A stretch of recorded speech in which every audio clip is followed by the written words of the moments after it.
Hi guys, welcome to How to Maximize. In this video, I will show you how to switch accounts on WhatsApp. First of all, open the Play Store. Here search Parallel App Dual App Cloner. Install the app from here.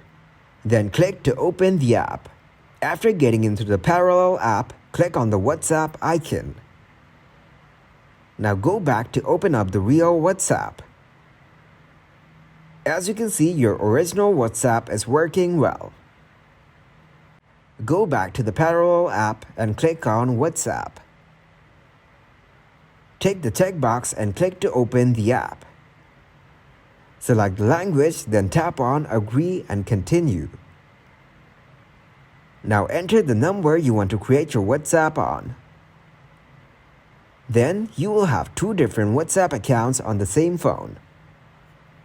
Thanks for watching, and please leave a like, subscribe, and share.